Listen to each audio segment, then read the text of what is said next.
Hi everybody, Tony and Sarah Zalecki. How are you guys? Hope you guys are doing great. Hi replayers. And guys, we are going to talk about 4 things of headaches, when launching and kind of getting your business started. So if you guys are just jumping on, go ahead, feel free to drop in the comments where you guys are calling in from. But we are going to talk about some stuff that we feel that a lot of people don't know. Yep. And they should, right? Yeah. Well, especially when you're launching your business, or you might be in your business for a little bit of time and you're in one of these stages and you're just like, holy crap, I get it now. Okay, I'm okay. This is good. I can keep moving. Or you'll just learn to go to the next level, right, babe? Because we're going to nail it right now. Yep, exactly. So the first stage is really simply the honeymoon stage, right? How many guys, are married, right? Or been married, and that honeymoon stage is awesome, right? Everything is bliss. Everything is crazy amazing. You don't really know what's going on, right? But guess what? The honeymoon phase changes, right? And sometimes that honeymoon stage can change really quickly. Yeah, it can change really quickly. Yeah. Well, here's what happens is that, everything's great, everything's excited, you're just so thrilled. And then like that, it isn't what maybe you thought it was going to be. It's a lot harder. It's like you're going through these different things and you're just like, what the heck am I doing? Like, holy cow, how am I going to make it out of this? Like, man, I was at the opportunity meeting or the opportunity briefing, or I saw a video or I saw a link and it looked amazing. And it was like, holy cow, I'm going to be this. I'm going to accomplish that. I'm going to create this story and it's going to be a piece of cake, a walk in the park. And then all of a sudden you're like, whoa. Yes. But here's the thing though, guys. The second phase, which you're going to go into now. Yeah. Right? Yep. But let's talk about the honeymoon phase, because what happens in the honeymoon phase a little bit, babe, is like, remember when we got married and we were like, I love you, babe. And we met, you love me. And here's my code and all this beautiful stuff. And then that kind of wears off a little bit. Well, with us it didn't, but we see it happen, don't we? Right, exactly. Yeah, we for sure do. And then we're like, you know what I mean, right? I do. I mean, yeah, but it wears off, but it changes, right? So it's people just realize that they've got to actually go to work. They do. Yeah. And they hit what we call challenges, right? And this is where most people quit in a business, is the challenges. Because one, they weren't set up for the challenges. No one talked to them about the challenges. No one prepared them for the challenges. No one laid it down and gave them a game plan for what was going to happen and how it was going to happen and what to do when you hit the challenges. Because if you want to build a big team in anything and have a big business in anything, you've got to be upfront with whoever you're working with about the challenges, about the things they're going to face, about what they're going to need to go through and how they're going to need to go through it. Well, exactly, because what will happen, guys, a lot of times is that all of a sudden they'll hit the challenges and then they're going to quit the business. And they're going to quit the business because they're like, nobody told me about that stuff, right? People just talk about, hey, come in and, you're going to make a bunch of money and it's going to be great. And yes, that can definitely happen. But also, too, I think it's important that as entrepreneurs that we help people manage their expectations. You know what I mean? Tell them there's going to be good days and bad days. Tell them they're going to have adversity. Tell them they're going to get upset, when their best friend tells them no. Tell them that, there's going to be sometimes haters in the business, right? Tell them the things that they need to know to keep them moving, right? Where it doesn't feel like it's a big deal when it does happen, right? It's what we call setting people up to win, right? If you set people up to win, then they're going to be okay. But so many people, all they ever talk about is the honeymoon phase. They don't ever talk about the challenge phase or the adversity phase. They kind of skip out on that because they're afraid to tell people. They feel like, oh my gosh, that's being negative. When the reality is, guys, you've got to prepare your people, right? And I promise you that if you prepare your people, they will be so grateful to you because they're like, oh my gosh, I remember Tony told me this. Okay, that's okay that this happened. Or I remember, that Julie said this was going to happen and then it happened, but they don't freak out about it. And so if you prepare your people for the challenges, if you prepare them for the adversity, you're just going to have someone that's going to get really solid in their business right out of the gate, right? And that's what we want. Yep. Next stage, then you make it through that and you go into progress, right? Where you're getting some type of check, or you're having a win with a customer or a distributor, or something good has happened, right? And you're seeing progress, and you're just like, man, this is great.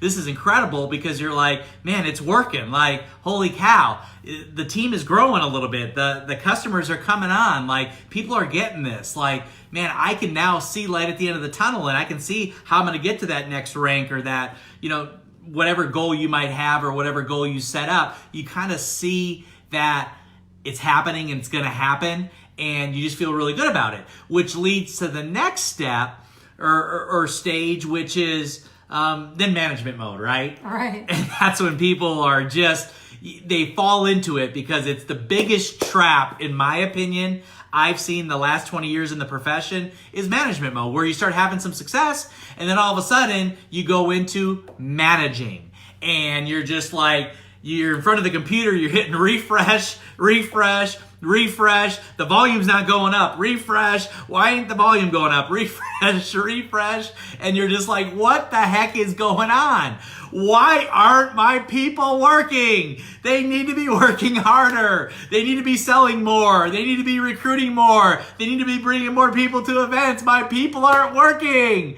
First of all, they're not your people. Yeah, but the reality is that it's not that they're not working, you're not working. That's right. Right? And that's the thing that we have to be able to look in the mirror and go, oh my gosh, like, we always got to lead from the front, right? We always got to be the ones that are, leading by example, and what I call being the proper mold for your business, right? So for me, whenever I find myself getting frustrated or falling into management mode, which we all do, I think it would be a lie if people say, oh, I don't ever fall into it. Yeah. You're going to fall into it, and you're going to fall out of it, and you're going to fall into it, and you're going to fall out of it for your entire career. It's just part of the deal.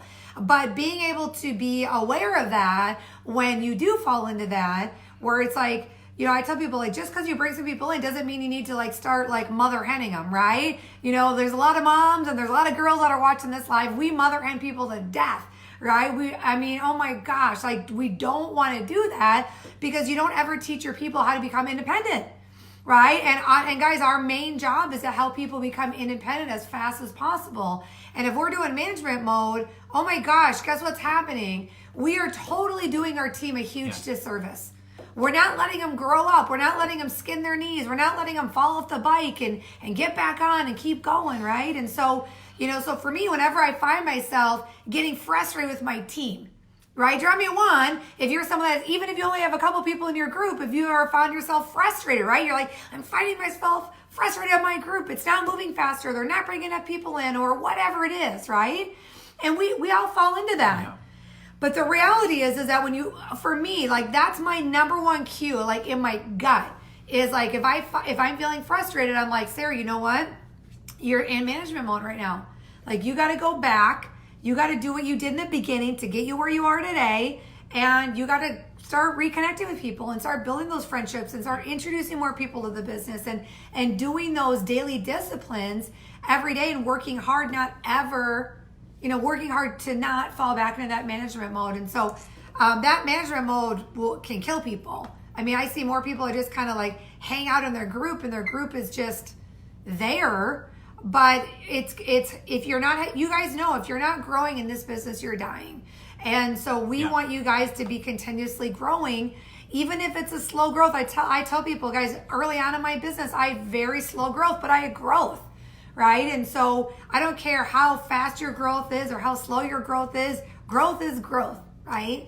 And so if you're focusing in on, just always continuously growing, staying on to management mode, you're just going to find that you're going to have a lot more fun in your business, and you won't have that frustration that can easily sneak up on you. Yeah, most potential goes to die in management mode. And I'll tell you this, for sure, the best thing you can do is just remember what got you to management mode, right? Remember what got you in the beginning with what you were doing with the new conversations and, the recruiting and all the great things that kind of got you to that phase, right? Got you to that stage, because that's the stuff you want to always go back and keep doing no matter what.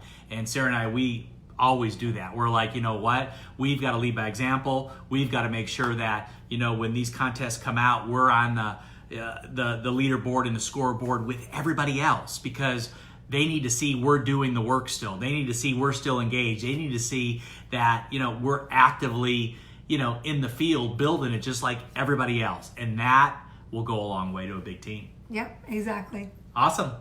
All right, guys. Hopefully you guys got some great value out of that. We encourage you guys to share it out. We love you guys. It's great to see everybody. And we will talk to you on the next live. Take care.